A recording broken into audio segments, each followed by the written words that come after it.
Well, I watched a couple of episodes of Castlevania, by the way. It was good. I finished it. It's good. It's well good. It's really good. I really, season well, two. I Do you want mean, to say that as a I highlight? already really enjoyed the first one, so I mean. So we got an actual good video game adaptation. Yeah. Is that a highlight? That is a fucking highlight. Hello and welcome to the Special Moves Christmas Special. We were just talking about Castlevania, the TV show. Netflix series. Pretty good, isn't it? That's what this whole podcast is going to be like. This isn't a normal podcast. This one's loosey goosey, baby. We had loads of season. yeah, we're in festive gear. Yeah. Liam's got a very nice PlayStation jumper. 1 jumper. Jake is a reindeer. Yeah. And I'm rocking this. Yeah.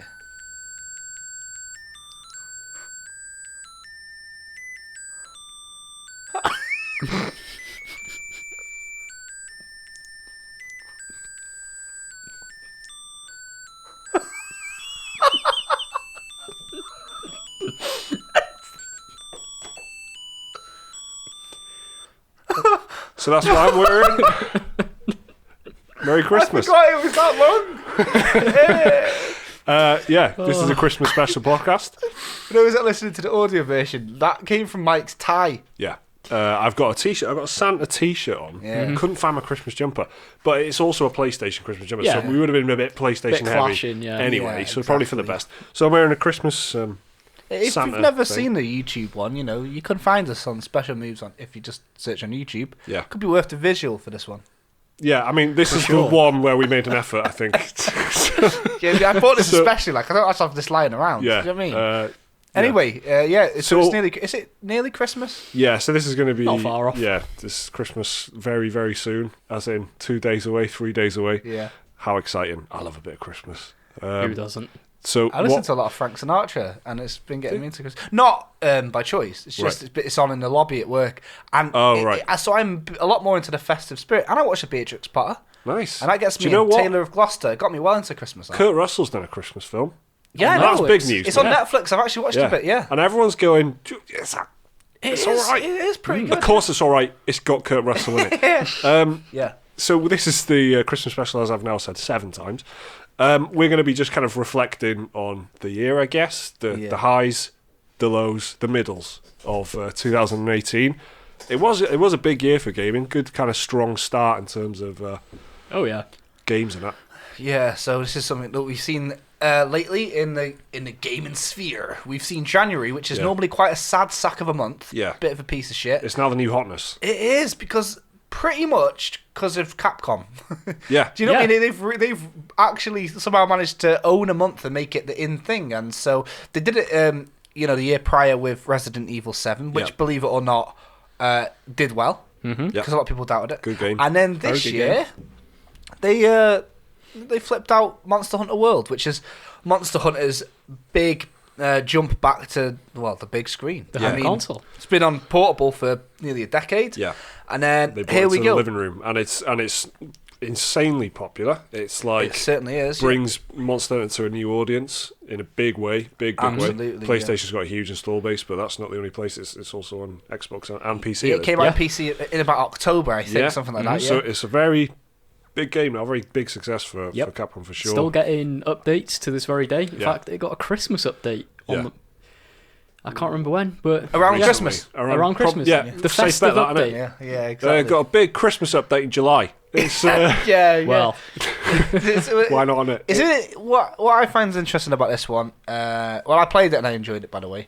Which I got to a frustrating place with it actually, because the single player story, you end up having to take down 4 Elder Dragons, I think it is. yeah. I got 3 of them.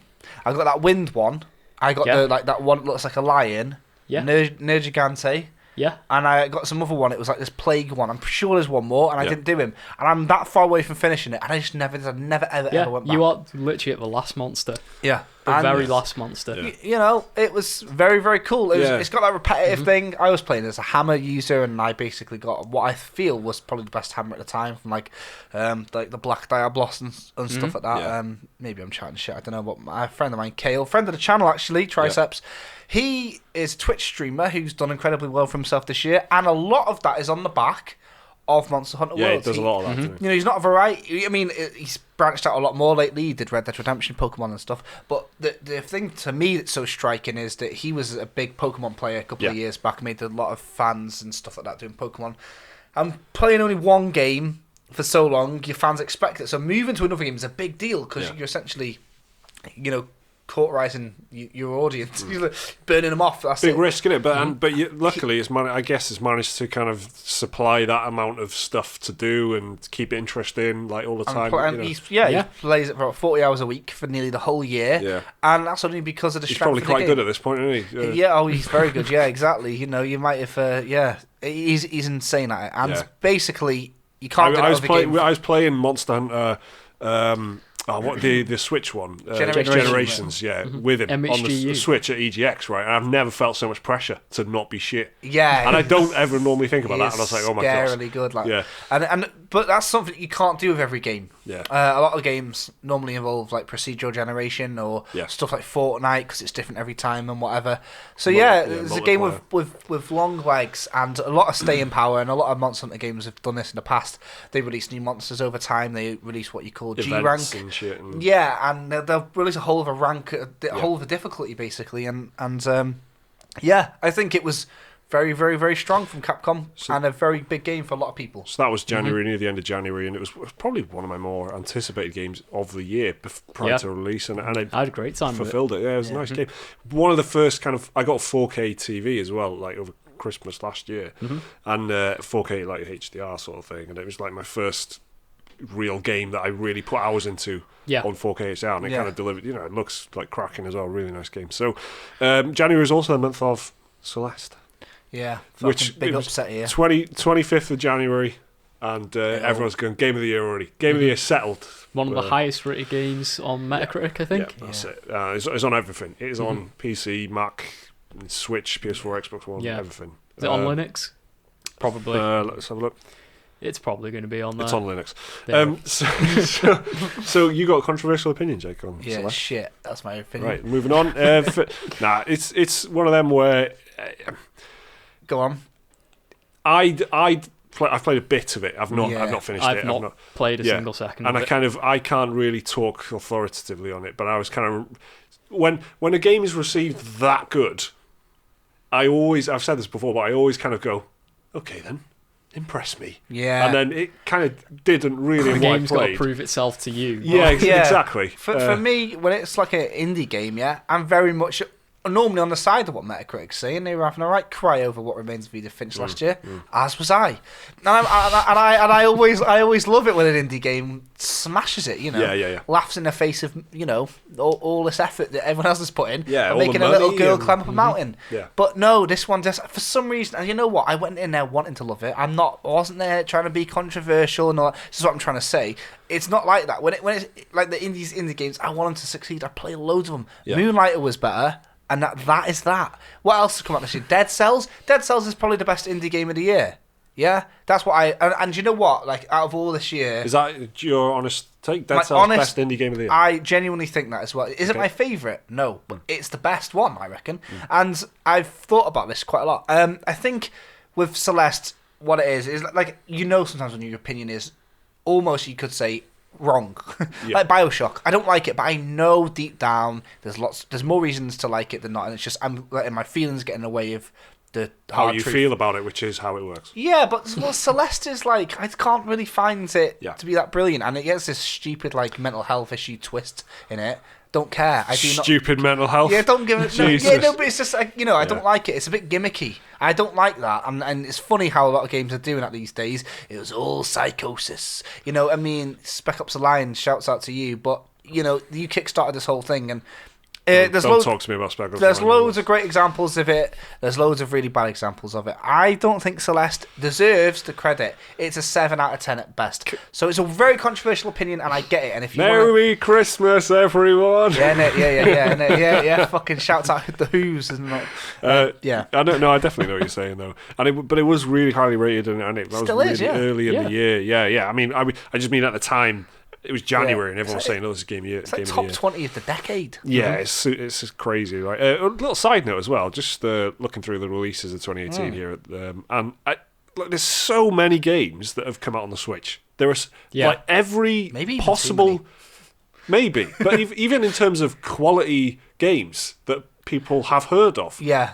There's loads of them. Every single release, like every Tuesday and every Friday of every week. Yeah, there's a new Switch port, and it's just constant. It's like Steam World. I didn't even really appreciate this till I'm looking at all the releases of the year, but including the likes of like Celeste and stuff, Darkest Dungeon, Night in the Woods, Steam World Dig, these games are just constantly coming out on the Switch, which is a great year for the Switch in 2018. Yeah, so many good games, and I absolutely love the Switch at this point. I do like the PlayStation. It's got. Well, it's literally got my favourite game of all time on it, so I'm gonna. That's Bloodborne, but I really like the PlayStation. But I honestly think that the Switch is my favourite console of the current consoles. Yeah. Well, of the I don't know the generation because it doesn't really. It's weird, isn't it? Yeah, it's like half in between. And because the Wii U was a bit like that was kind of staggered. This it is gen, staggered, really, wasn't it? But anyway, I just really rate the Switch, and there's so many games that come out on it. So that was a big January.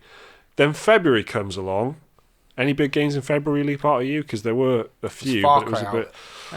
No, it wasn't. I can't remember what came out in February. You've got Kingdom Come Deliverance, which is one a buggy mess.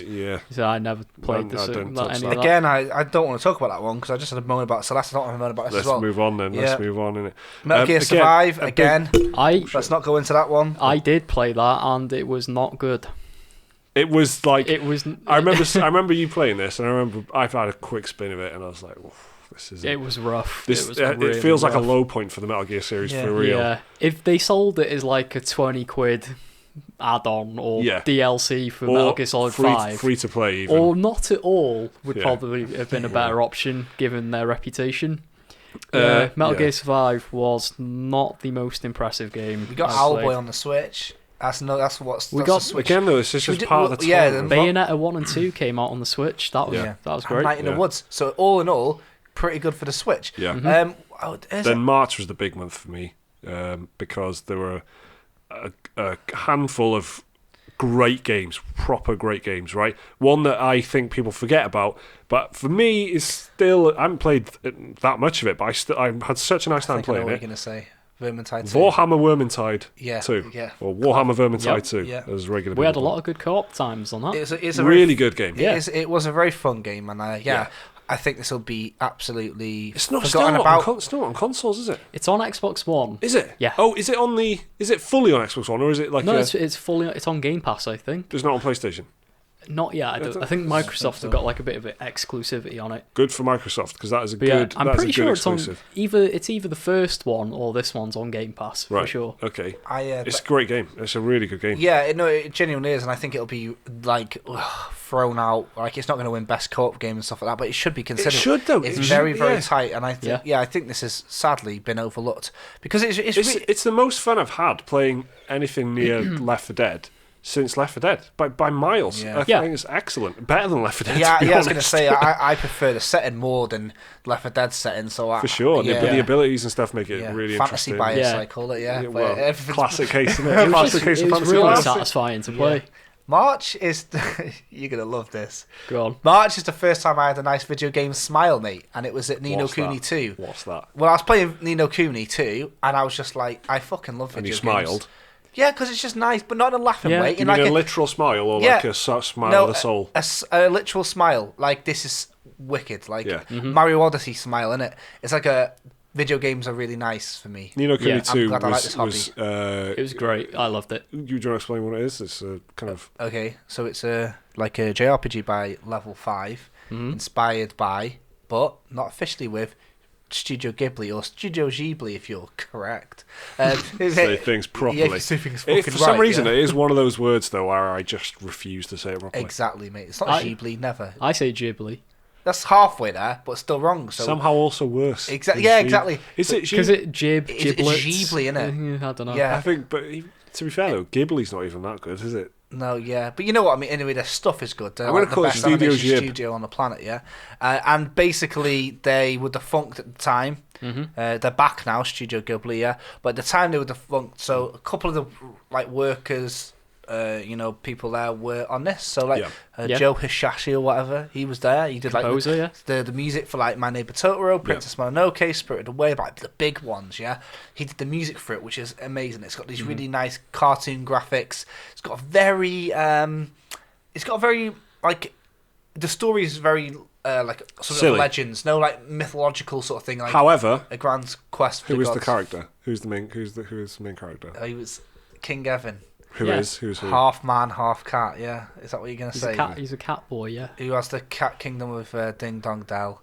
Yep. And some rats have thrown a mutiny off and all that. Video games are silly, ain't they? But this is one that I was smiling and I was like, don't forget Pugnacious.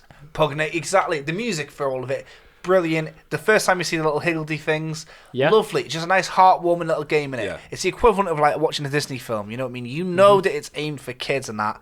And adults, and you're just going, I like this. This is really nice. So that was pretty highly rated game. Yeah. That Yeah. It's got the second best Welsh character in gaming. correct. strong year though. After number one's best character, Drippy from Ni no Kuni also 1. from Ni no Kuni. But But not Drippy this time. Different. Yeah, March is actually huge, man. Like there's Sea of Thieves. yes. Yeah, I played that. I had some fun with that. I played it when it came on Game Pass. Well, it was on Game Pass straight away. Yeah, wasn't it was exactly. Yeah. And Yeah. I was kind of. I thought it was okay. I played it with I think I played it in a group of randoms, and I was like, yeah, that was alright. There is something to it. I agree with you. It's a bit of a make your own fun type of game. I was so skeptical of it, and I'm still not. It's clear. I mean, it clearly hasn't taken off the way they wanted it to, but it's just. The lack of direction, the lack of story pulling you through, the real kind of launch No Man's Sky thing, but even to a worse degree, because you literally you're just let loose and go and get treasure at the end, But I couldn't see anything good about it. But then I jumped in on one of the updates, which was School one. The updates have been very good for it, I have to say. It wasn't the Hunger and Deep. They're just fun. Was it? It was no, the it one wasn't. after that. It was the One with skeleton skeletons sort in of it. crew thing. Cursed Sails. It was called. Yeah. Yeah. And I was really good. It was a lot of fun. I felt a proper hankering to go back and play it again, which is as good as I can say for it. That came out in March as well as A Way Out, which I didn't play, which is a co-op. It was quite good. I didn't play that either. Story-based co-op thing, right? Did you play it co-op, Jake? Or did you, Yeah. Me and Sean played it, and it was alright. Thing was, it was really overhyped. Do you know what? Yeah, you don't come to the fucking party saying you've got an amazing story. Don't do it. Yeah. You don't get like movie directors saying my plot is the deepest, but Joseph Fares coming at you saying this is the best. Not just Joseph, like story. all video game, like David Cage and anyone whose game is about we'll the get onto story. him in a minute, won't we? When we talk about Detroit Become Human, innit? but don't come at yourself saying I'm the best, because people will just look for reasons to prove you wrong. It's just what happens, innit? Yeah. Unless you are properly the best, and no one can even dispute you. Yeah. But mate, you made Brothers. It was good, but you can't come at people telling me it's the best story. Anyway, so I was looking at the story, thinking, how is it going to be the best story? Started guessing, started looking a bit too deep into it, and I figured out the spoiler. Anyway, whatever. It was a pretty fun game. Did some weird things where you cannot play it by yourself. Yeah. You have to play it 2-player. So this is EA as well making this. Yeah. They took some interesting ways to try and bypass that. Like you could share the game with a mate. Yep. So like I could invite you via the network to play with me. Yeah. You didn't have to own the game, which is anything pretty like that. cool. I do something like we that. haven't seen, I don't think, since. Like I haven't seen other games using that, but they were really trying to work that around, and I appreciate that they did that. And I thought it had some cool moments. Overall, gameplay to me isn't as important as it should be, like walking simulators. And if the overall style and the overall theme of a game can pull me through, I don't need to have moment-to-moment amazing gameplay. Stuff like Journey thrives on that, Abzu and stuff like that. In fact, Brothers was very much like that. A Way Out is trying to be a little bit too cinematic, and unfortunately, it feels like a Gerard Butler film that you play. Yeah, that's part of theft, but I what do you mean? Your use of it. I use Gerard Butler film for I'm anything just that's bad. Exactly. But it feels like it's action packed. It's designed for people that will, they think Jennifer Aniston's, top tier actress. Like it's that level, isn't it? Yeah. No, I think so, mate.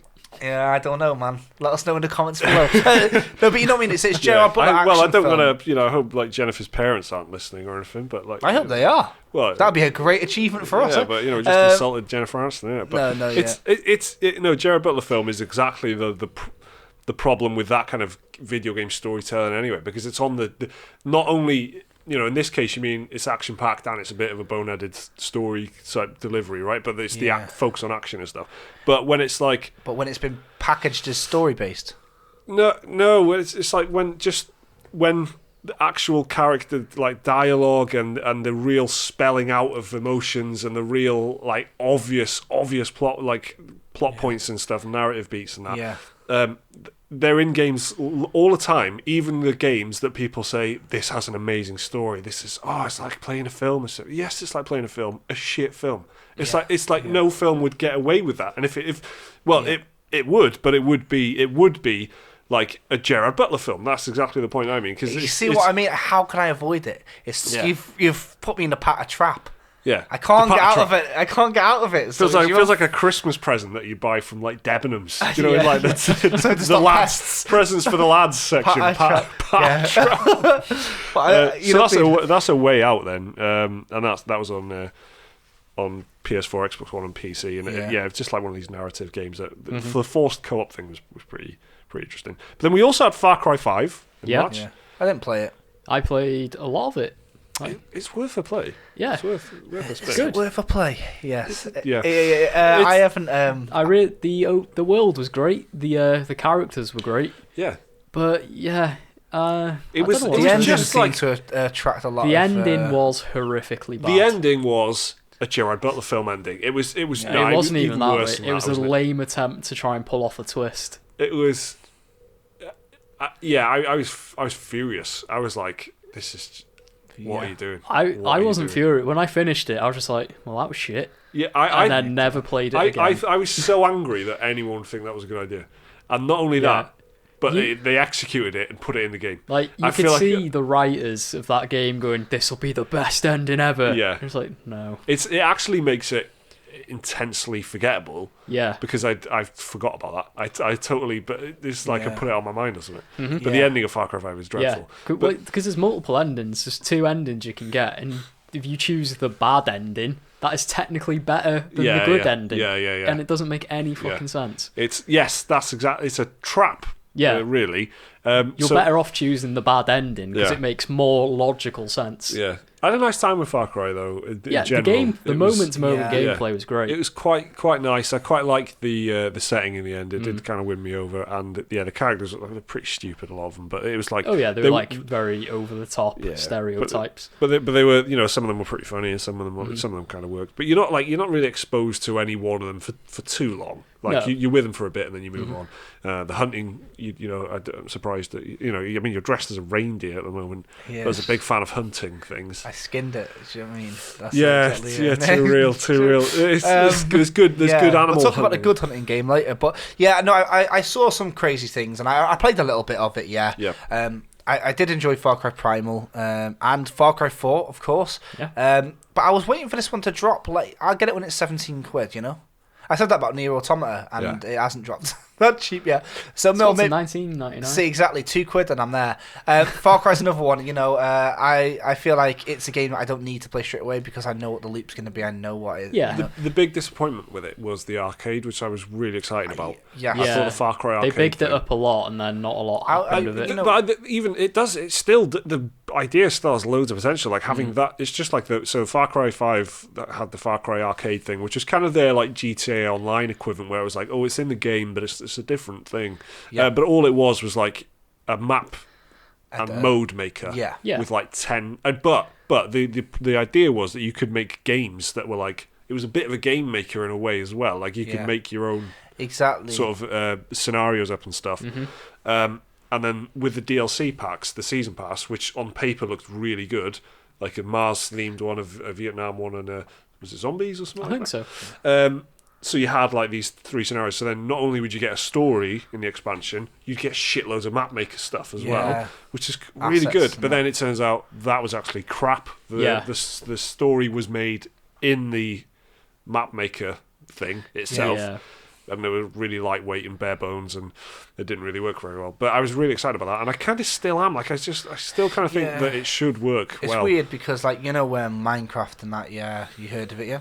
Right, when that came out... Oh, yeah, they're like blocks and stuff. Even to this day, there's still, like, articles every now and then that, like, 9-year-old makes a fully working computer inside Minecraft. Yeah. Mm-hmm. You know, we haven't seen in the news anything like that in the Far Cry Arcade. Guy recreates Doom. Yeah, there was a little bit when it launched, first came out. Was like... Yeah, exactly. But, like, you know, we haven't seen someone recreate fucking GoldenEye in the arcade yet, have we? Yeah. Which is something I thought you might have seen, you know, just articles every now and then, if you follow the news, which we do, but we haven't, so I guess that must have, you know, I'm sure there's still people playing it and enjoying it, but so what do you guys make of that? Because I didn't play it enough to decide, was it better than you expected, or... What? Far Cry 5? It was. I was quite excited. I quite liked it. Yeah. Yeah. I had a good time. So was that high or was it a medium of the year? I don't know. It's definitely not a game of the year contender, like no, at all. Not at all. But it was just good. It was just solid. Yeah. Yeah, and it was had some really cool elements in it.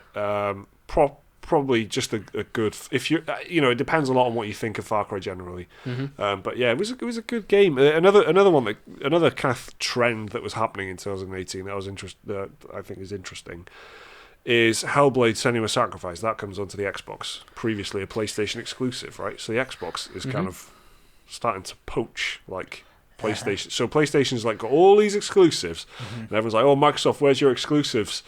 And then they're kind of slowly just having PlayStation's exclusives. Yeah. And so it's not only are they gaining one, but PlayStation is now losing an exclusive. yeah, exactly. And it was going in the opposite direction the last gen, right? Because you'd have like The Witcher 2, and you'd have like I think Mass Effect and things that were 360 exclusives. And then they were just, a year or two later, they would be on the PlayStation as well. Yeah. So it's kind of going in the other direction. And Microsoft had a pretty good year, I reckon. Yeah. In terms of like repositioning and like growing their thing. They acquired a couple of studios. We're going to see the fruits of that.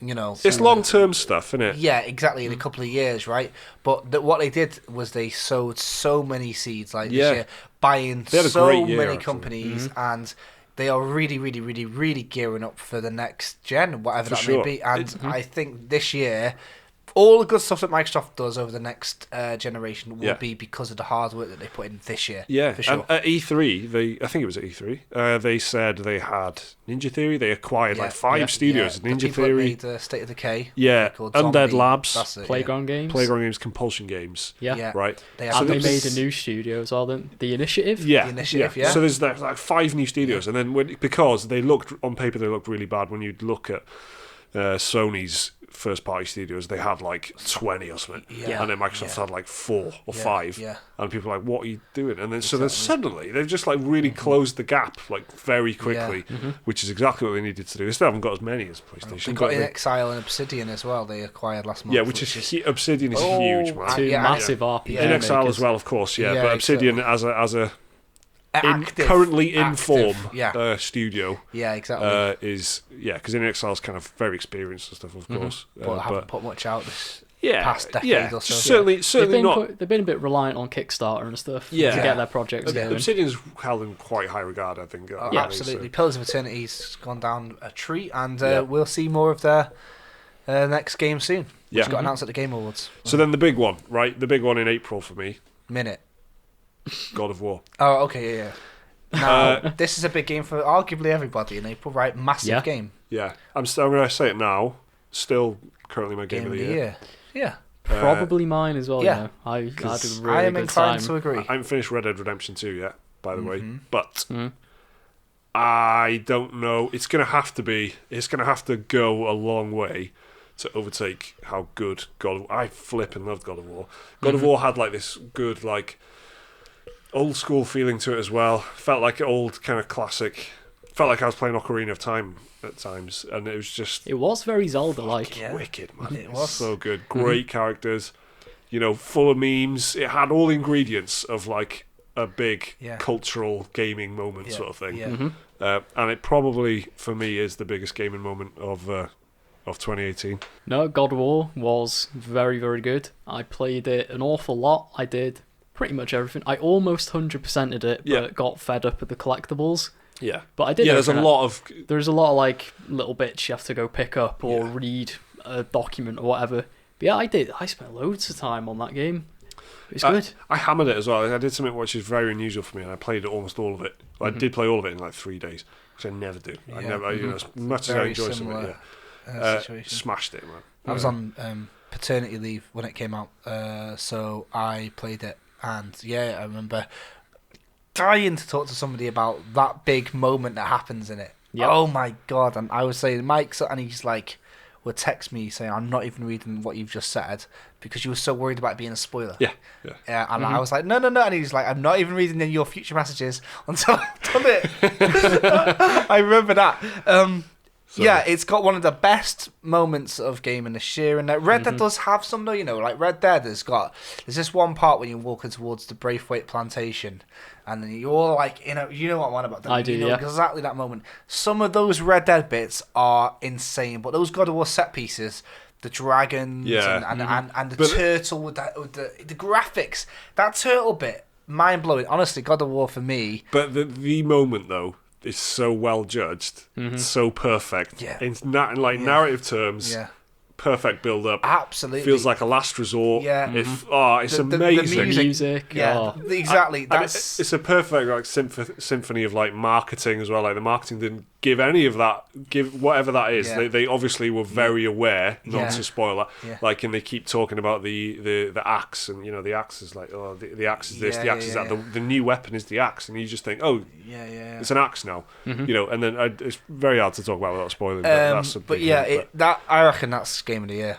I think it is. It is for me, and I think probably for me as well. I think it is so good. Unanimous decision, which is interesting. But we will have like a full kind of awards ceremony later on this week.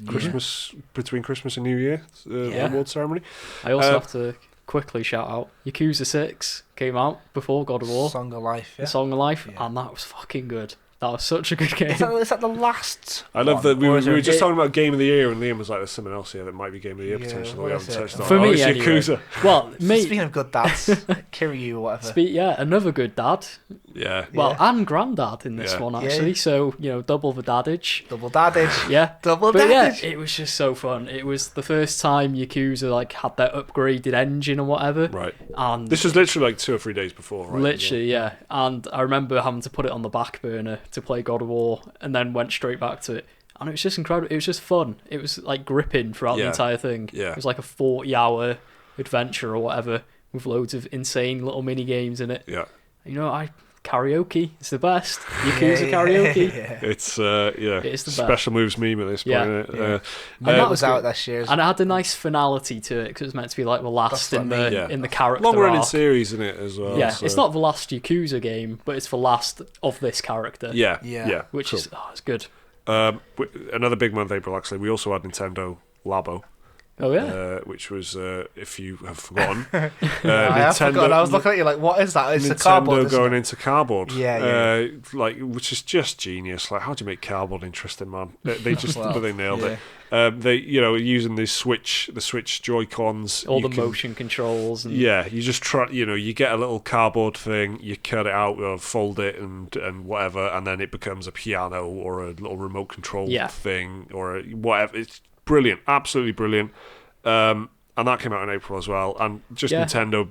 I don't actually know anyone who got that. Neither do I, but it's never, a lot of people on Twitter and stuff. I feel like they did give it out to a lot of IGN and all that, because there's a lot of they had a lot of things set up around different toy shops, around the world and stuff, where you could go try it out for free and stuff like that. I feel like if they'd have brought that out just before Christmas, I feel like it could have been a huge Christmas present. That, but I think they. It's weird they haven't done like a Labo bundle for Christmas or whatever. Yeah, throw a game in there, throw in the Labo set. Yeah, could have been good. But if you're a serious grown-up gamer as well, same month, you got BattleTech on the PC, you got Frostpunk on the PC, some decent PC games, some good strategy games. Minute was out as well, which is incredible. Very, very good game. Highly recommend it. Another indie darling, actually. I didn't know that you liked it. It's very, very good. Yeah, I didn't like it. Played it in about I've never played 2 hours. Did you finish it in the end? I played about an hour and a half. You could have finished it. Don't know why I'm speaking so quietly, but it's because I've got very little energy that I want to put into Minute was a very good game. I enjoyed it very much. It could have. It reminded me of a Game Boy game. It could have been played. Yeah, that art style. Yeah, it was very enjoyable. I look back at that. It was rarely. It was one of those occasions where I got annoyed at the repetition. And as a man who, again, says Bloodborne's his favourite game of all time, that says sounds something. Incredibly contradictory, but it's okay because it's a different kettle of fish in it. It's not. Yeah, it's not an immersive game, is it? And it's not. No, it's completely different than Bloodborne in a lot of ways. It feels like very, it's obviously interesting. Whatever I think about it, it's obviously a very interesting game. It ends in a very interesting way, right? And it's got a nice replayable bit at the end. I won't spoil it if anyone played it. Literally, it's called Minute. You literally get 60 seconds before you die, so you just chip away forward, and then there's there's places that you can move on, like checkpoints. Yeah, exactly. But essentially, you've got 60 seconds before you die, so you have to kind of rush and memorize routes and stuff, and it just kind of got annoying to me, so I didn't rate it. But a lot of people. It was a very highly rated game, isn't it? Of course. Total War Saga: Thrones of Britannia, another serious grown-up PC game. That was in early May. Yeah, May is secretly the best month. For 2018? Yeah, okay, interesting. Very consistent. Interesting. Allow me, yeah. So we had Total War Thrones of Britannia. We had the best 2D platforming experience of all time, Donkey Kong Country Tropical Freeze, making its way onto the Nintendo Switch. Conan Exiles. Conan Exiles, one of the worst games I've ever played, and I hate it. Sorry, and the month that you just said was really consistent. It is consistently good, because then there's Pillars of Eternity 2 Deadfire, which I never played, but I'm assuming is very good, so that's a complete... That's what everyone told me anyway. Yeah, this is what I'm saying. Exactly, the reviews for that are superb. I just didn't have time for it, because I was playing Divinity Original Sin 2, the superior CRPG. Far Lone Sales is like... then this is...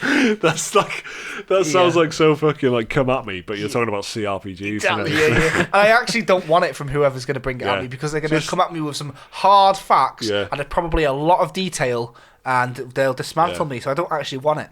Now, anyway, here's where I think people keep... May is the month of... Oh, yeah. Far Lone Sales came out, which had a very interesting art direction, and it was actually... Believe it or not... Well, very interesting gameplay, really, wasn't it? You went left to right, and you had that big yacht boat thing. I mean, but it's not like... What is it? It's not. It's more like Kingdom New Lands or something, or Kingdom, that game, True, Kingdom, where you're just kind of going... Like, you're just panning, really. Yeah, well, you are pretty much just going one direction. Right. But yeah, and it has very, very, very light puzzle elements, but it was heavy on atmosphere, very interesting art direction. Yeah. And that was very good. Banner Saga came out on the Switch, but Yonder the Cloudcatcher Chronicles came out on the Switch as well. So did Hyrule Warriors. Best game on the Switch, that Hyrule Warriors. Hyrule Warriors was a lot of fun. I liked it. It's actually, I found it really compelling on the Switch, because it was like the most pick up and play game. And because the Switch is something that you play, lock it, leave it, pick it up, play again. Like it was so good to just like smash some enemies for like 5 minutes, and then you didn't have to think about getting what you're doing. Combos up in the thousands. Beautiful, it works really well on the Switch. So. Sorry, continue. No, sorry, Bloodstained Curse of the Moon, which is a Castlevania. I played that on the Switch. I had a lot of fun with that. It was a old school inspired, Castlevania inspired, like NES style action platformer made by one of the people who worked on Castlevania a lot, Koji Igarashi. Yeah, it was very fun. It was a big critical hit. This is what I mean when you look at like what the critics enjoyed this year and stuff like that. A lot of it comes from this month. Cultist Simulator came out this month as well, which is another critical one, a big indie game as well. Yoku's Island Express, which a lot of that is very people fun. that take the indie scene dead seriously are panning as the proper game of the year. Yeah, if they're not saying Celeste, they're saying this. Moonlight, which I personally think is one of the highlights of the indie games, came out as well. And then that was on the PC rather than the Switch, but it is on the Switch now, isn't it? It's now on the Switch. Yeah, it's everywhere now. We got State of Decay 2 came out. Yes, and I played big games. I played that to the finish. That quite good. It was okay. I thought it was quite good. When I played it, it was really, really buggy. And I remember I had a lot of crashing. Did you buy it, or did you... No, I played it on Game Pass. Yeah, sure, and that's what I did. It crashed a lot on me, and I was having loads of technical issues. I quite enjoyed it. The gameplay loop didn't keep me hooked, because I'm just not really into the whole survival thing, I guess. But it was okay for me. State of Decay was one of those that was like fucking setting the... Because I remember when State of Decay 1 came out, there was just nothing. It was the zombie survival thing was one of those genres where, believe it or not, you would be thinking, oh man, why isn't there a game where you like have a community of people Yeah, and you build and a you base get and you go out and kill zombies and scavenge and stuff? And then that was like the first one that really fulfilled that. Yeah. And then now there's just too many of them, much like real zombies. But it's just it's State of Decay 2 is basically more of the same. But if you liked the first one, it's pretty good. Yeah, it was okay. Yeah, I didn't really rate it that highly, but Dark Souls Remastered. no, I did rate highly. Yeah, that was very, very enjoyable. Did you rate the remaster highly or Dark Souls? No, the remaster. I've played both. Yeah. Yeah. The original and remaster. The remaster didn't add that much difference. It really didn't add much. It really didn't. It No, just looked a little bit better on the console. Wow. It was a bit not on PC, but on console. No, PC. It was pretty much you could get with the modded original. Yeah. Slight quality of life improvements. Yeah. So Dark Souls Remastered was a good one. I enjoyed it, and it kicked off the whole let's World play Cup. through the trilogy. Yeah. Soulsborne World Cup that we started in May. So that's what happened to me in May. I didn't play Yoku-san. Nope. We all three did that, didn't we? All three played Dark Souls 1, 2 and 3 all the way through. And me and Liam were both playing that because we got sent Dark Souls. We didn't even pay for it, so maybe that's why I feel better about it. I bought my own copy. Oh, I didn't, and that's probably why I feel a bit warmer about it than if I'd paid 20. It was only 27 odd quid though, wasn't it? Yeah. You know what I mean? For what is one of the most important games. Yeah, for ever. sure. Yeah. Ever. You should play it. You should play it. If you, I mean, even if you look at it and go, that is absolutely not for me. Just give it a spin, innit? Give it a spin. And it was really, really fucking... Because I'd had a couple of runs at it on PS3 and I never really got past Blighttown, and then this is the one where it made sense. This is the one where I finally... After Sen's Fortress onwards is great. It's really, really, really good. And I thought, I'm really enjoying this. Which I thought I was going to be like, through it. But I actually stopped... I was. But yeah. Still the best, Dark Souls 1. Yeah, that's it. Liam rates it the best. I do. I still think it's the best one. Well, everyone's allowed to be wrong, every now and again. It's just, Yeah, so that was May, and then you saw Detroit Become Human as well. David Cage's. Yeah, I didn't play that. His Magnum Did anyone here play it? Liam did. I did. No, I just don't like his storytelling. No, yeah, or his personality. I really liked what they did with the camera. From a technical perspective, it looked very nice. It sounds silly, that doesn't it? But they had aperture stuff in there, you know. They took their cinematography seriously. It was very, very cool how it worked because it made it a very nice cinematic experience, and I'm sure it was being clever from a gameplay point of view because all the stuff in the background was blurry. Yeah. Then they had different lenses. It felt very cinematic. You could see the shots. You could see that he was mimicking filmmaking in the way that he told the story. Unfortunately, the story was not good. Yeah, you can make your own ending of that up, much like a David Cage game. Yeah, on paper I should be well into that. I guess game about futuristic, near future cyborgs, sci-fi, androids. What's not to like? I should be all over that, but it just everything I saw was just.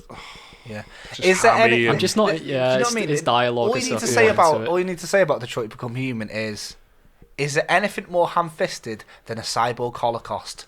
There we go. Do you know what I mean? Yeah. What did you say? Yeah, to but that? even the minor details and stuff is like, Red Dead Redemption barely gets away with making you do tedious shit, right? But in Detroit Become Human, it's like lift plate, move plate, wipe plate, move plate, place plate down. It's like what? Yeah. What the? Yeah. What is that? I know that it's like the idea of making you do all the minor stuff, and I'm sure that figures into. But Mike, what you don't understand, okay, is that you're bored because you're a human, okay? Yeah. But Derek, or whatever the guy's name was, isn't bored. That's probably better than what? Because he's not a human. David Cage thought, wasn't it? Yeah. Cyborg Holocaust. Again, I can't express. It would be a better name if it was called Cyborg. Yeah. That sounds like a really low-budget 80s action film. There probably is a film. There probably is a film called that. And it's probably got better storytelling than the Detroit Become Human. Exactly. Anyway, Savage. If you enjoyed that game, brilliant. Well done. Destroyed that game. Yeah. I even sounded sarcastic when I was trying to be good. Yeah. Good for you. It did have good camera work though. Yeah, it did. Right, let's move on. May next. Was it June? No, that was May. Is that the last thing in May? So we're running about halfway through the year, and we're about 3/4 of the way through the podcast. But we Moonlighter came out in May on PC though. Yeah, that's what I said. Yeah. Oh right, I do. Switch got a bunch of shit in June, didn't it? Inside and Limbo. Mm-hmm. Yeah. Pokemon Quest. That was an all right free to play game, What Is was that the block one? Yeah, it was like automated Diablo, but with Pokemon, and like you built your own party, and you had to recruit them, and you sent them out on missions. You lost me at automated Diablo. That is basically what it was. But Diablo's pretty automated as it stands. It was a nice little time waster. Yeah. Like if you've got 5 minutes to kill, Yeah. just like boot it up and get you like upgrade your party and stuff like that. Okay. So it's one of them, like, it almost sounds like a mobile, like, proper mobile game. It is where very it's on mobile as well. Yeah, yeah. So Nier Automata comes to the Xbox. Another PlayStation move to the... Yeah. Although Nier Automata was on the PC as well. Like, so was Hellblade, wasn't it, when Hellblade came out? I think I did play that on PC, actually, when it... I played Hellblade on PC. So Nier Automata joins Hellblade, moving over to the Xbox. A game everyone should play if you've not played it. 100%. My game of the year 2017, I think. What a combination I of games. haven't played it and I'm right here, do you know what I mean? What? Nier Automata? It's a poor showing from me, to be honest. It's fantastic. What a combination of games to get, though. To get Hellblade and Nier Automata over from your rivals' console exclusive. Yeah. Good going that. The great thing, I'd never thought a game like Nier Automata would have such massive success. Yeah. Because the series before that has always been incredibly niche, like almost cult following level. But to see it take off like it did was amazing. Yeah. To get the recognition it deserves was great. Well, I certainly had no thing for this series before I played it. And, and that's the thing, you don't have to. It's like its own standalone thing. It very much is. It almost feels like being ignorant of what's going on is good to a certain degree, because it surprises you loads as well. Oh, with what happens. The Crew 2 came out... So then in July... I played The Crew 1 almost to finish, and that's just me. Crew 2 came out, Liam's played it. No, I played The Crew 1. Oh, yeah. Not even The Crew 2, which apparently was much worse than The Crew 1. So, and The Crew 1 was not great. It had the hilariously bad shop signs. Oh yeah, the automatic. They must have been like procedurally generated. It's like laundry, personal security for hire, banking, chicken. cash, coffee. It was always coffee. It's very weird. July was like good for the Switch, show. Decent. Yeah, this is the thing. Switch every single month. You just look at the releases, but right? not a port though. A proper Switch game. You had Octopath Traveler. Captain Toad. Sorry, did we miss June? No, June was on, but June. We just did June. Yeah. Did we? Yeah. No. We haven't gone through Vampire. Yeah. It's because we're on 50 minutes now, mate. Hollow Knight came to the Switch. Yeah, Hollow Knight, every single month. Hollow Knight came to the Switch in a right now moment. Mario Tennis came out. That was good. Direct, and I got it, and I was very happy. Oh yeah, we did go through June. Sorry. Proper Switch games. Because we went straight to Nier Automata. Yeah, exactly. Just focus we on have to be a bit more selective now. Yeah. My mic's against the clock like a bomb diffusal. All right. Sorry. It's okay. Octopath Traveler came out for the Switch. An actual non-port, non-DS. This was one of your day oneers, Liam, wasn't it? Yeah, I've still not actually finished it. I kind of tailed off it because it didn't really seem like it was going anywhere. Right. And from what I've heard from people who have finished it, it doesn't really go anywhere meaningful. Okay. So I'm not in any particular rush to finish it. Yeah. But if I get the chance to, I'll definitely try to. One of these games where they let you play like 3 hours and then there was an even bigger trial. It was like, now you can move your progress over to the main game if you buy it. And all that. As a big fan of like old school SNES style RPGs, it's fun in that regard. Yeah. Yeah, it's just I don't know. I think it was just there's so many other games out at the time that I just fell off it. I'll try and get back and finish it. Games at the time, the same day as Octopath Traveler. What else came to the Switch? Captain Toad Treasure Tracker. Liam, for the folks at home, love it. Liam loves this one. He says it's the most wholesome game. It is the most wholesome game ever, and it's a simple little puzzle game where you sort of like the world is like a little 3D diorama, and you have to use the touchscreen on the Switch to solve puzzles. There's pushing blocks. There's like lining stuff up. Yeah. And a bit of light platforming as well. You get to throw turnips at Shy Guys. You do get to throw turnips at Shy Guys. Ace. Looks cute also. Yeah, and honestly, it's just like it's pure joy was the way I described it before. I feel like I played. Was there a demo? There was a demo. There was a demo. I played it. 3 levels. And if you want a game that just like Jake was saying before, like a game just makes you happy, like Ni no Kuni, Yeah. That was Captain Toad for me. Feels like the Switch is home to plenty of those as well. You know, Of course, Nintendo and they're the boys. Absolutely. July, one of the big gaming moments of the year though is No Man's Sky. No Man's Sky next. For me anyway. I mean, I don't want to say that. No, I was going to say the same thing. I finally played it when the next update came out. Oh shit! I totally forgot that. Yeah, because I'd never played No Man's Sky before, so the next update was my first experience of it. Still don't rate it. I don't see, like I thought I didn't have any strong feelings towards it one way or another. I was just like, I feel like it really and I gave it I played it for like a good 10 hours. Yeah. So it gives you it does 2 or 3 things like really very interestingly and very well. But if you're not into it, if you're not into if the idea of space travel isn't that exciting to you, then that's already 1 point against you. If the idea of being alone and having that like really slow paced immersive experience where like the music and stuff, if you're not into that kind of idea either, then there's nothing here for you. And if you just want a regular game, if you want any kind of recognizable gameplay mechanics like combat and shit like that, you're shit out of luck, really, because it's the only thing it does that's recognizable for me is mining and general Minecraft stuff and base building and like outpost building and stuff. Didn't even do that at first. And it didn't even do that at first. Yeah, exactly. I wasn't into that whole thing. Yeah, I literally got my Minecraft fill with Minecraft, and then I've never had any desire to play games like that. To be honest, for me, it's like the worst part of it is like all the Minecraftiness of it. I would gladly have no mining whatsoever. And I just want to wander around. I like a more scientific approach or something of finding things and like motivation for like scanning stuff and various different ways of scanning and like getting specimens and shit like that would be more interesting. But it's more like resource. Like you need thousands. It felt of like units I was stopping every 5 minutes to craft something. Yeah, you do. Was how I felt. Absolutely do, and that's what they added in the No Man's Sky Next.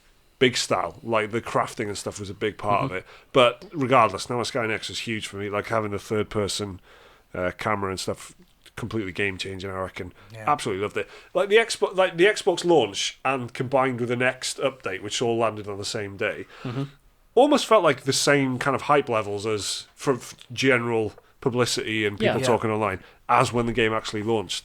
Huge game in the moment. I thought that No Man's Sky for sure. So then we move on. Go on. To August. Yeah. Where we another great month this, I reckon. Dead Cells.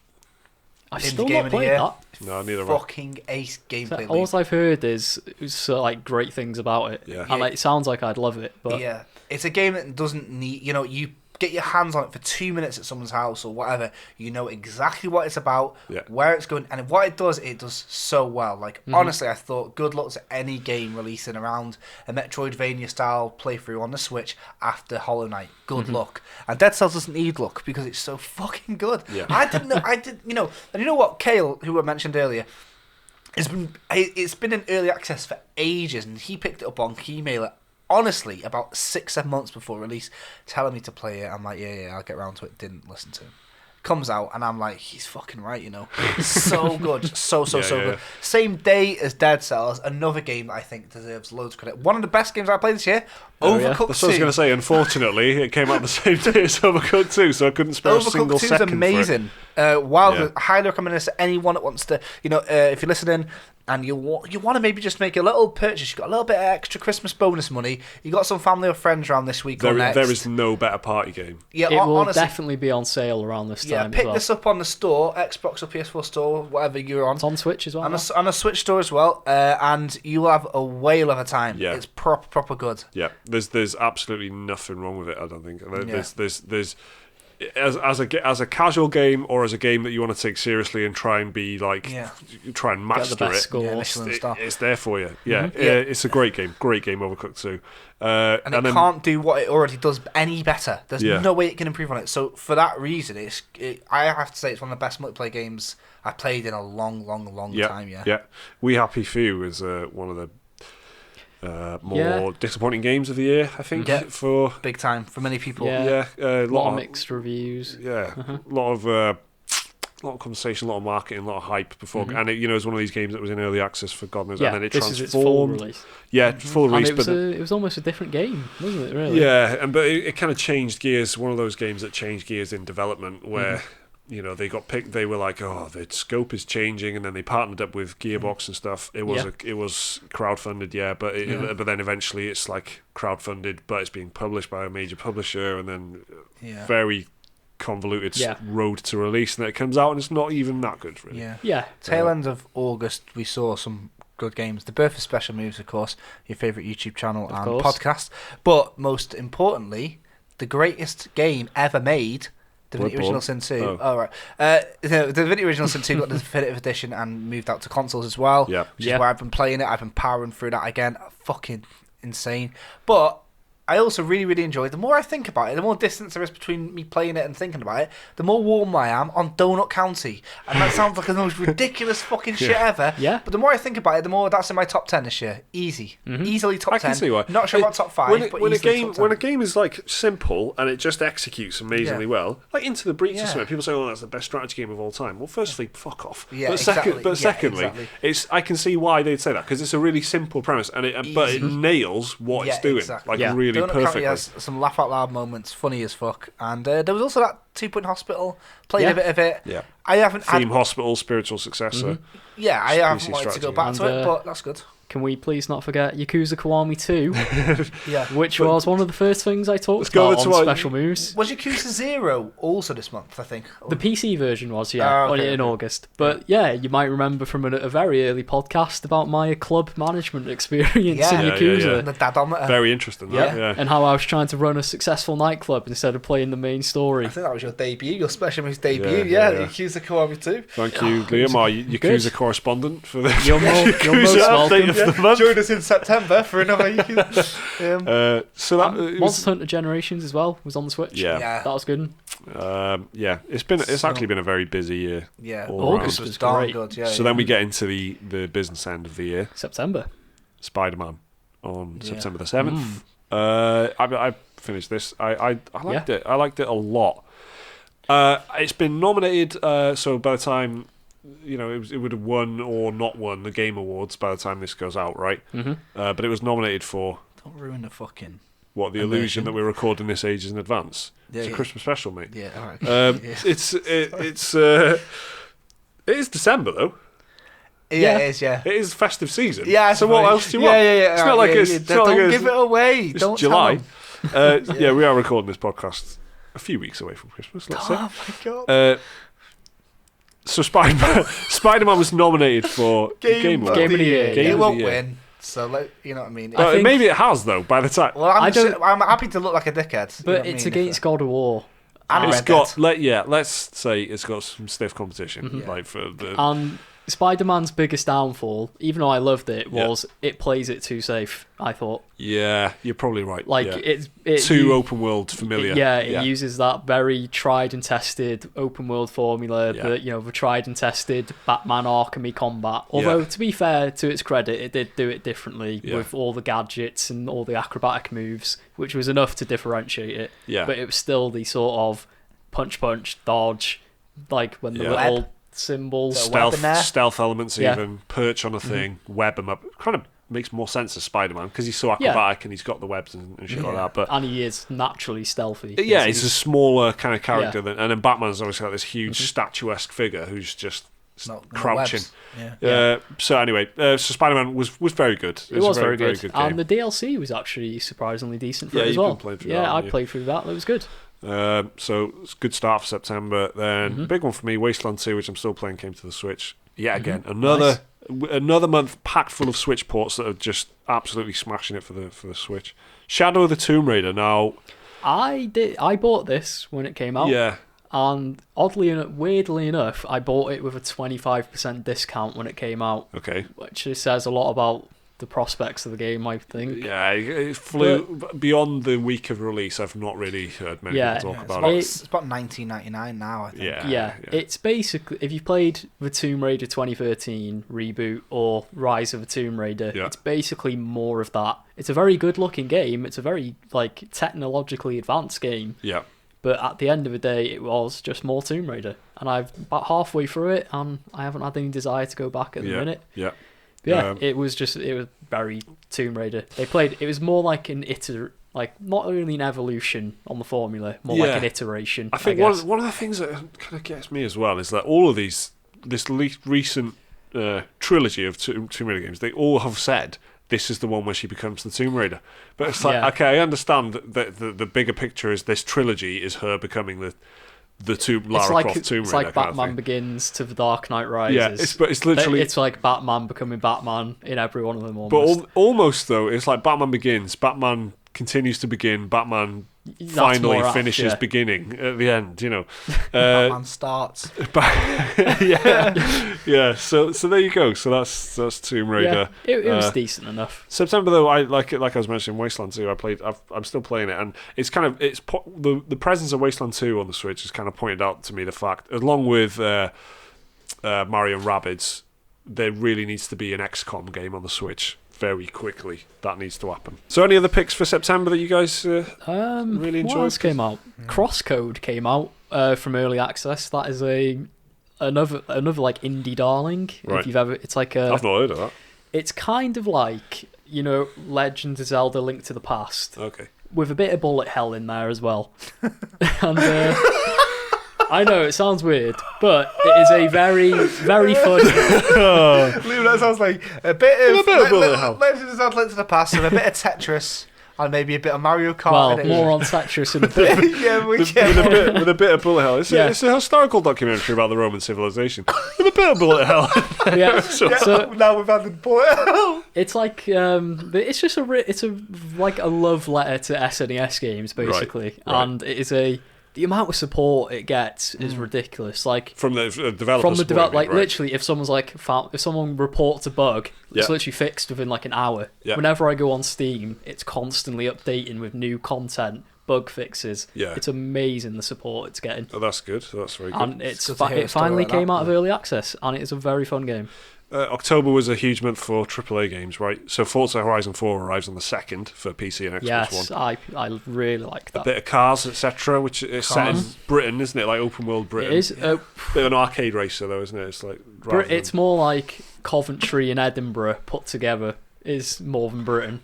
I've kind of heard that. I've heard people like... Because at one minute you're like... Is there any Wales in it? Because if not, I don't want to know. No, not at all. That's a disgrace. It's not that I discovered, unless they're going to add it in an expansion. All these mountains that we got. Imagine Wales DLC. A fair we literally host the round of the World Rally Championships. It's true, yeah. But yeah, it's like 1 minute you're in Forza Horizon, 1 minute you're in the Lake District, you turn a road, you're in fucking Edinburgh next. Yeah, the scale is a bit like real off. geography. Okay, so it's one of these... It's like The Crew then, it's just very condensed, yeah. But other than that, it is a very fun game with a lot of stuff to do. So it'll keep you busy for ages. So then 3 days later, you got a double whammy, right? Super Mario Party, which you boys... Which at this very moment that you're listening to this podcast, there's a very high probability that I am sitting somewhere playing this game. Yeah, very nice. Yep. Good Christmas game. You know, we were saying Overcooked 2 is probably the best party game. Well, Super Mario Party, if you've got a bit more of a budget and a Switch... And a bit more free time. Like, if you're not, like, in a room full of Philistines, because the thing is, Mario Party is like Monopoly. Like, you can't just Can I just check, guys... Are you all Philistines? Yeah, no, just ask them some cultural questions, innit? Do you know what I mean? Like, and if they get it, like, listen, maybe you think about it. Like, look at a bunch of people and think, right, would they roll me on Trivial Pursuit? And if the answer is no, then get Overcooked. But if they look like they're good, get Super Mario Party. The thing about it, though, is it's very Monopoly. Like, it always sounds like a good idea when you start it. Right. 3 hours later, if you don't like the people you're playing with, you just want to ring them all in the neck. Whereas friendships deteriorate. Yeah. you do get pissed off at people. Like, because at the end when they start giving out the stars, like, honestly, when my sister starts fucking winning all the stars at the end, I think, fuck off. Do you know what I mean? But I love playing with it every that's time. interesting, because Overcooked is I mean, you can be competitive in it, but it's a co-op experience, really, isn't it? And so you work together, and then the theme is basically the same, but it just evolves over time. So you add in ingredients and stuff. That's the crucial element, that you want your teammates to do win, well, and it's not as bad for arguing. Whereas Super Mario, because you're against each other, when they like snipe stars off you, it's all very mad. It's a big like family thing that we enjoy doing anyway. So I'm very much looking forward to this. And I've held off playing it until Christmas because I'm so excited. That's you'll probably see some sad tweets actually from me coming dates about I'll this. look forward to it. On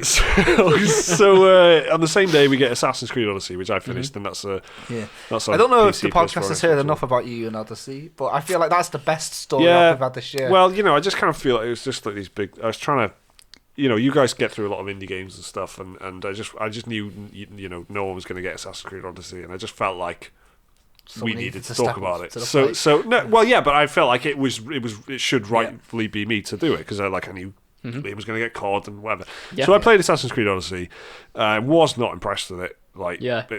He started out not quite warm on it, right? Exactly. And that's what I mean. That's what's funny. Anyone listening to this podcast knows the arc. Yeah. And can watch Mike slowly deteriorate from what was at first to it was quite pleasantly surprised. Is how you describe it. Yeah, it's just far too big. I get in broad strokes, right? The problem is far too big. Characters and writing and voice acting. Dreadful. What about the gameplay? Gameplay, shite, right? Yeah. Like that. But the problem with it is basically everything. Everything, yeah. Except for the fact that Cassandra is great, very likable. Yeah. The story, very strong. The story and characters are meant to be good, from what I've heard. Yeah. Yeah, it's not though. It's like again, it's like Gerard Butler the storytelling. It's like some there's a twist or two in there that's like but it's just too big. If you've got time. Great, you'll probably love it. If you've got, if you're not too fussed about if you haven't played, it's like what you said with The Witcher and stuff. If you haven't played loads of RPGs, it might feel quite fresh. But if you've played a lot of RPGs in your time, if you've played a lot of CRPGs and shit like that, it just does that AAA thing of everything's a role playing game mechanic now, even though it's a historical setting. So you'll be shooting an arrow at someone and they'll just lose a sliver of health, and it just kind of it's got the Division style health disconnect barification. Health barification of everything. It just doesn't feel quite right to me. Except with The Witcher, I can easily see how you'd play The Witcher and think this is one of the best games ever made. But in Assassin's Creed, it's like the scale down a little bit. Like I can see how you'd play it and go, this is all right. This is good. I'd be surprised if anyone thought it was actually the best game ever. I saw a couple of people though say Game of the Year. Yeah. And this was like Game Awards. This was like some of these San Francisco GameSpot type of dudes, and they were like, I actually thought it was Game of the Year material. And I whoa, okay, all right, well we'll talk about that later on. It's like that sort Thanks, of. Marty. Cheers, Marty. That's after the 15 hours it took to get Marty good, and innit? Yeah, exactly. It takes 15 hours to get good. Well, it takes 15 hours to fuck off. This is a fantastic wrap up to Mike's Assassin's Creed Odyssey saga. Well, the end. Let's move on. Black Ops 4, right? Can I just quickly mention in the Yakuza monthly checkup? Fist of the North Star Lost Paradise came out, which was a game made by the Yakuza team. It was an adaptation of the Fist of the North Star anime, which is also good. And that is a good game. Thanks, Liam. More Yakuza next month. Yeah. That's the fastest I've ever spoken on this podcast. That was insane. You're like one of them auctioneers, man. Right? Anyway, yeah. Except with just general Yakuza in I swear I heard the word anime. Was, yeah. Yeah, I did. Yeah, I heard that. You played Black Ops 4? I did play Black Ops 4, yeah. It came out in, the 12th? Well, we all played it, didn't we? We all played quite a bit of it. Yeah, I brought it around and we all had a go. Oh, actually, yeah, I forget about that. We had a bit. We had to play. That's good.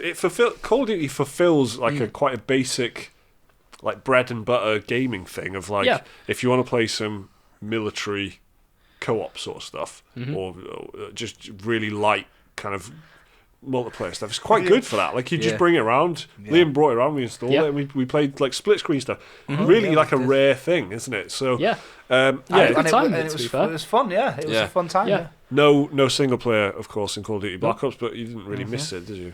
No, because to be fair, the Black Ops campaigns got progressively worse as they went along anyway, and 3 was terrible. Which, by the way, is somehow people's favourite Call of Duty sub-series, right? Even the single player. Yeah, so good. When they said Black Ops 4 won't have a campaign, I was like, well, I don't really care because the campaign in 3 was really bad. Yeah. So yeah. Okay, so you're not missing it. It wasn't missing much, but then you got Blackout instead, which is Battle Royale that actually works. Yeah, it looked. I don't know how it's going now, but it looked for a second. It's still going quite strong, I think. It looked. I thought for a bit it was going to actually just wipe out PUBG. I thought oh my god, this is actually gonna kill PUBG. But I don't think it has really, has it? But it's just kind of proved to be quite solid and PUBG's clinging on. I mean, it's on PlayStation 4 now, so big. You know what I mean? Yeah. Battle Royale still going crazy strong after 2018. almost 2 years, really now, wasn't it? Damn. October's such a huge month, though. October is absolutely massive. Yeah. That's Soul Calibur, Just Dance, Nickelodeon Kart Soul Races. Calibur 6. I've totally forgot about that. Yeah, I've still not played that yet. I do want to give it a go. Yeah. But I've just got so many other games to play.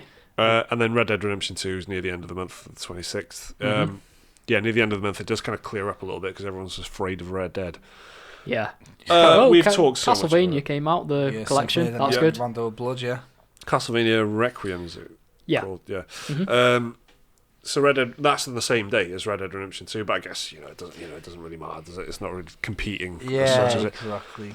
Red Dead 2 on PS4 and Xbox One. I guess I was expecting it to be kind of game of the year, and it probably is it will contender be for a lot loads of people. Yeah, I really enjoyed it. Not quite as much as God of War. Yeah, but still very favourable. I wouldn't see it as a robbery.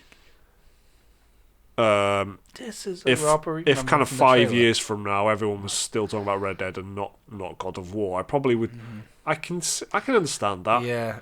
I'm enjoying it. I'm like over halfway, I think, now into Red Dead, and it's getting better. It has a bit of a lull in one of the acts. It really does. Between the two plantations. Quite badly paced, I think. Yeah, generally. but I've said this time and time again. The highs when it gets there, higher than any of the others. Opening, the actual 2 or 3 hours of the opening as well, they're great. They're fantastic. Absolutely fantastic. And it'll stick with you. You'll remember that. Yeah, do you know what I mean? Yeah. There's a moment in the middle of the game. I won't spoil it, of course, because there's loads of people still playing it. But it really stuck with me. Which is great. I almost wish that opening segment is would be it was quite linear, and I almost wish that the whole game was more like that. I'm playing it linear. I'm just doing story to story, and I'm ignoring the open world for now. And I know it's incredibly selfish, but if it was like that, I'd. But you still like in the opening, you literally are confined to an area, but then the whole game, the rest of the game is like. You're being thrown out all over. Go all the way over there to that town, all the way over there to that town, all the way back to your camp. There's a lot of just riding a horse and general space and time to do stuff. So trying to get you immersed in the world. Yeah, but I just feel like if it was like in the opening act, if they'd have realised why that's so good, and made a whole game about that, where it's a western, but it's kind of like. Survival, but not in video gamey survival terms. In like the story is sort of survival type stuff. I don't know. Could have been the contender or whatever. Could have been a contender. Yeah, I was trying to think of a boxing thing, but that's all I got. It's Marlon Brando, that isn't it?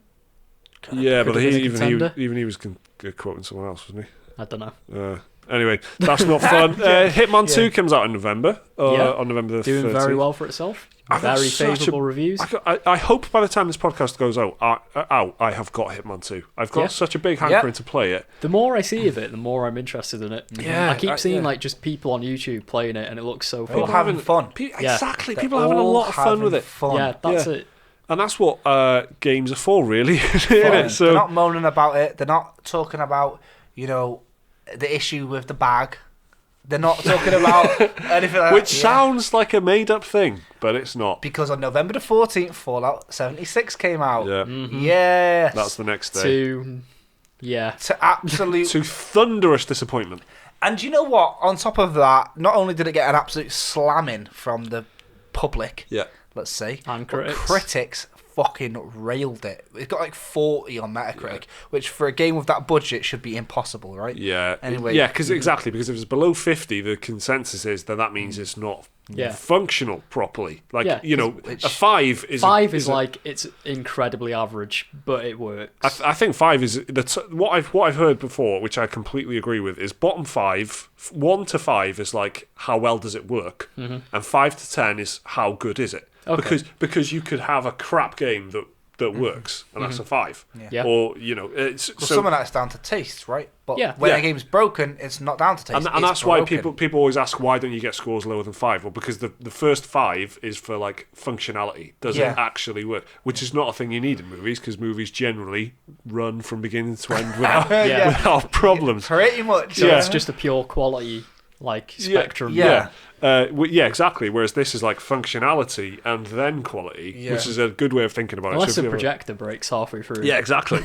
But so that's a nice way of thinking about review scores. By the way, if you ever wonder why your scores, why is 5 an absolute car crash? Well, that's why. Yeah, and so Fallout 76 less than a 5, so less than a car crash. I skipped ahead a bit from Hitman 2 to Fallout 76, and in chronological order for the sake of an almost good segue. But in fact, there's a very exciting prospect of a game called Tetris Effect that Liam played. And Liam, can you just hit me with some of them words again that people were saying about it? What was like metamorphosizing? Yes.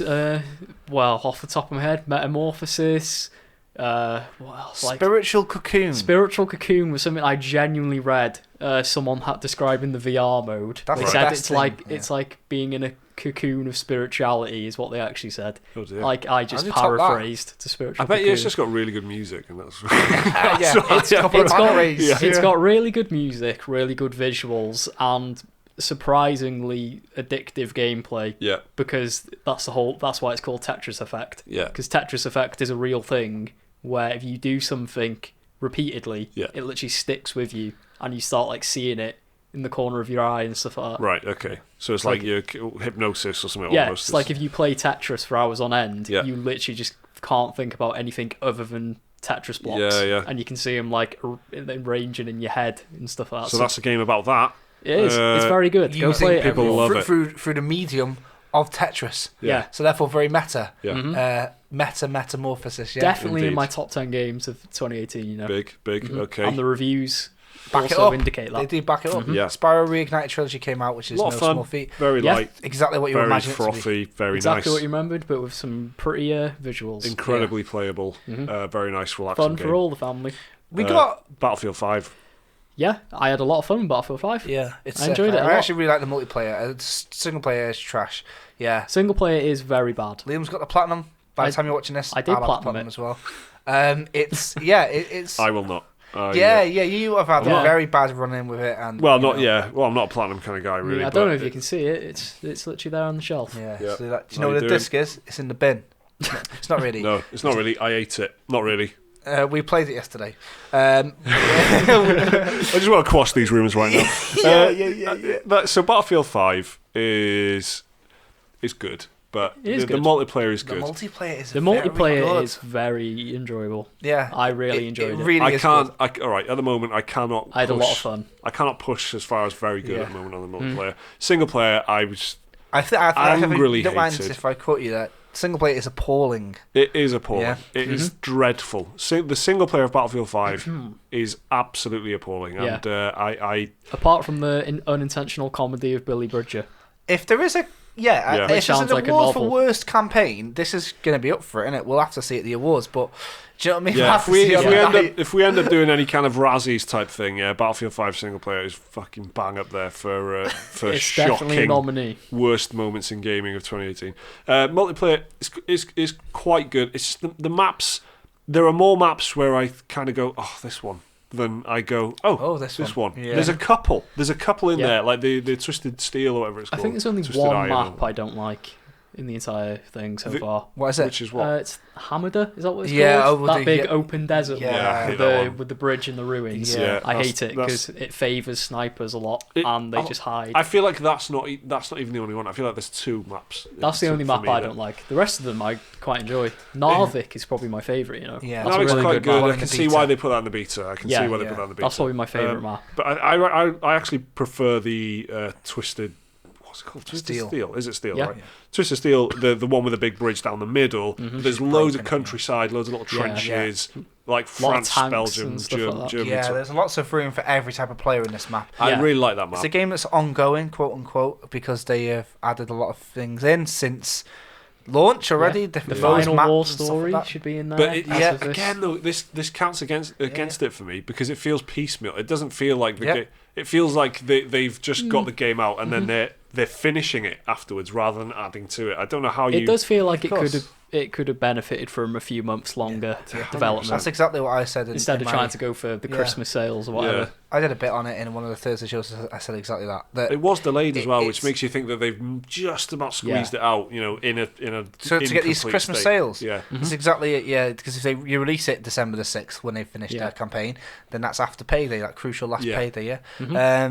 Pokemon Let's Go came out in October as well. Yeah, yep. and I actually, as not a huge Pokemon fan, really regret getting Battlefield instead of that. Honestly, probably my second favourite game of the year, just before God of War. People love this. People are saying it makes them so happy. It is, another wholesome game that I love dearly. A weird one, this, because I bought it for me and my daughter to play together, and it's sitting at my house like December the 1st. Yeah. And I'm looking at it going, I can't play this till Christmas. It's the first time in maybe 10 years that I feel like that. Yeah. You know what I mean? I've got a game there, and I'm waiting, so I can't play it until Christmas Day. But I played a bit at my brother's and sister's house, and fucking hell, like, and Ellie was playing it, and she was, she's like these young generations of sitting on an iPad playing all this fucking Magic Glitter Maker app bullshit. Trash. Yeah, and she's fucking there. She is naming her fucking Pokemon, playing it, plays the fucking gym. Having a proper gaming it's amazing to see. It's fantastic. Yeah. And I was hoping that would happen,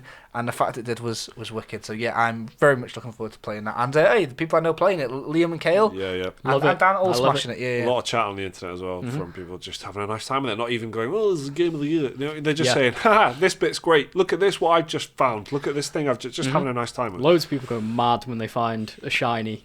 Yeah, which as you should, because shiny is an event. It's literally called a shiny. A couple of other releases in November. Darksiders 3, which I enjoyed it. Jake, you've very much played. The only game looks a bit jank. I think it looks a bit like it looks like it had a lower budget. It is. You can it looks tell. like it came out in 2012. Yeah, it does. It could. I said this in my review of it. It could have ran on a 360 if the graphics were a tad shitter. But the gameplay is not too dissimilar to God of War. Honestly, it's not. Yeah. If you've played God of War this year and you want a game similar to that, how you're learning new combos and Darksiders is the only thing that will maybe scratch that itch. Yeah, it's got a big Dark Souls influence this time around. And you know what? It took a lot of stuff out that I thought was bloated in the second game. That made me not enjoy it. I didn't even finish the second game because of it. Didn't even get that far into it, in fact, because I was just like, too much of this shit. But a lot of people did like that in the second game. In fact, quite a few people preferred the second one over the first one. And I think fans of the first game are going to like this a lot more than fans of the second game because it feels very much stripped down. But really interesting reaction to Darksiders 3, I thought, because there's some people who are just saying, "Oh, this is dreadful." The reviews are very divisive. Yeah, some people love it, don't they? Yeah, Jake's just reacting to something on his phone. The last Remnant Remastered is out. It's coming out. Like, I didn't know that game was out. Did you ever play The Last Remnant? I did. Yeah. At the time of this podcast, it's already out. It's a Square Enix RPG. Of course I played it. Oh, man. Hey, that was Why didn't I mention that in the... Never mind.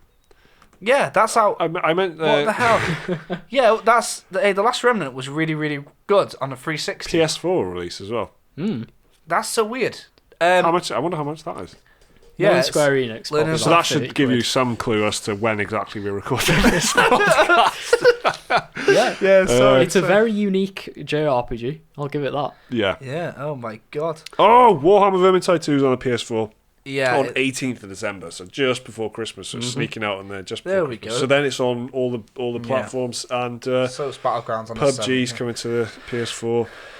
Smash Brothers Ultimate. December's quite a busy December as far as December's go. Yeah. I think a lot of these games, the games that will get a little sales, like these are, Katamari, I can see people buying. Yeah. On the run up to Christmas Day, maybe have a little bit. They've done their Christmas shopping. Maybe it came under their budget and they've got a little bit extra to spend. That's when the people will be tempted to buy these, like what I just call store games, isn't it? You're not going to go out your way to buy physical Katamari, are you, unless you're some sort of mad collector. But games like this and Subnautica, perfect to get digitally and stuff like that. And I think that I haven't played Thronebreaker, The Witcher Tales, but I reckon The Last Remnant I will definitely pick up. But yeah, Katamari seems like a good one, and that Path of Exile, which has done well. Yeah. So that's the whole year, month by month, which is not exactly how I wanted to do this podcast, but that's how it turned out. What are you guys? If you had to pick a highlight of the year? General gaming moment, general gaming release, general gaming story. I was thinking we could do gaming news stories, but we've been talking it for about an hour and a half. Maybe we'll do that in another thing. It was the bottom line, I reckon, of this year is that it was a bloody good year. Yeah, for sure, definitely. PlayStation had a lot of bangers. God of War, Spider-Man. What's the top three, do you reckon? Top three this year? I reckon in terms of if you were to, in a few years' time, you know how people rank years? How people say 2015 is one of the best and shit like that, right? Bloodborne, Witcher, you know. People just pick a year and say that was a really good year for gaming. What are people pulling out? Red Dead Redemption, right, for sure. God of War. For sure. And most PS4 people will say Spider-Man. Yeah. People love it. I mean, I wasn't interested in it. Played a little bit here, still not interested. But people, maybe not even massive Marvel fans, they shout about it, man. They do. It's a great. I think it was a better year for indies generally because there was some. Of course there was. I don't know how many games people are saying this is the best in. Like Dead Cells. Cells. Hollow Knight got a big release. Into the Breach came out, smashed it. Celeste came out, smashed it. Return of the Obra Dinn, smashed it. How many is that already? Smashed it. Yeah, and we're not even touching on stuff like Minute, which again is massive 90s and stuff. Yeah. Indie this year has dominated. Yoku's Island Express it's been huge, as well. Isn't it? It's been massive, and this will be the year. This is like 2012 for fucking indie games. Honestly, full of massive indie games. And this is what I mean. See, people just pick out a year. What's so funny though? What's so funny with indie games is they take about 2 years to catch on. Generally, yeah. So people are going to be talking about often though after a port as well. It's often like it's now on the PlayStation, or it's given out on PlayStation Plus or something. Exactly. So people will be talking about Return of the Obra Dinn. And Into the Breach and stuff like that a lot more in the next 2 years, but it's been great. And so if I was to say my top three or a general top three, just what do you reckon will be the ones that people hang on to? Because obviously Red Dead Redemption and definitely God of War, I think will be hung on to. They're the two, and then I think the third one will just be down to taste. Some people will say Yakuza 6, some people will be saying Spider-Man. I wouldn't. Smash, possibly. Smash Bros. Yeah. Smash is massive. What else has Nintendo done though? Pokemon, let's go. Yeah, I think that might be my three. Pokemon does what I want it to do. Captain Toad, was that a port? It was on the Wii U. Right. Same with Donkey Kong Country Trouble. I knew that one was. I honestly think if Pokemon Go goes where I want it to go, and I can't see it going anywhere else. Super Mario Party. Yeah, exactly. I haven't played it, so I can't say that with confidence. But I reckon it'll be God of War, Red Dead, and Pokemon. Big year, though, wasn't A it? big year. Big, good year. I'm glad we mentioned the indies, because especially Yoku's Island, shitloads of ports, two big general games industry stories. What Nintendo Switch, or not like literally news stories, but like the story of the year sort of thing. Nintendo Switch getting an absolute ton of games. The complete opposite to what happened in previous generations for them. Nintendo with the saying Wii U just not having any games. Yeah, Nintendo saying we're going to become the home of indies, and they have very quickly. And then do you know what else I'd put up there as well? Xbox saying we're going to have a bunch of games soon, and all these acquisitions. Yeah. So Nintendo getting the studios, and then getting the existing games ported over straight away. And that's the best type of story. A big company making a lot of big promises to a big amount of fans, and then walking the walk. Yeah. Do you know what I mean? So at the point now where it's like another Nintendo Switch port, there's getting too many, but. Essentially, as long as the store keeps on top of it and we can find the games, the more the merrier, isn't it? As far as I'm concerned.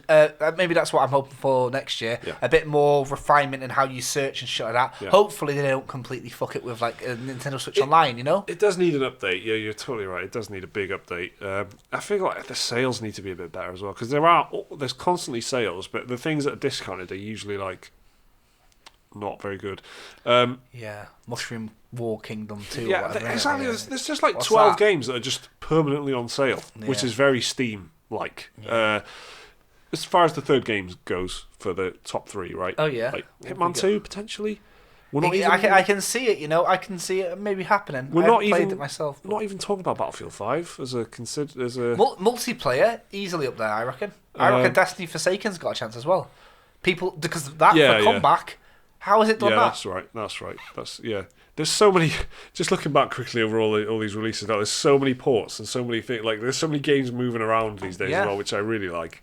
I feel like that's quite a overlooked modern phenomenon as well, where maybe you'd get a game back in the day, it's on the N64, there it stays. But now there's there's a lot of crossover now, which is very good, because you want it's just quite a silly thing. If your machine can run a game, it's quite annoying when it just can't, because no one, the software haven't, the rights to the software haven't been passed over, and businesses getting in the way, exactly, sort of thing. Anyway, great year. Thanks for listening to the Christmas special. Yeah, moves we're podcast. We're do seasonal moves. Festive moves. Special. Thanks for listening. Anyway, special hooves. I mean, hey, we have been sitting here for too long. Can you sign us off with this tie again? No, I'm not going to put them through that again. But I'll play you out, right? So you can fade it out, maybe. So you don't have to listen to the whole thing. Yeah, we've got this year, 2019 coming up, and we're going to do a podcast about that. This was the Christmas special. Next week's going to be the New Year special. More to follow. Thank you. We've got the awards show as well coming up in the week as well. So look forward to that. I hope you're all having a great Christmas break. Play loads of games. Thanks for listening. Thanks for watching. Merry Christmas.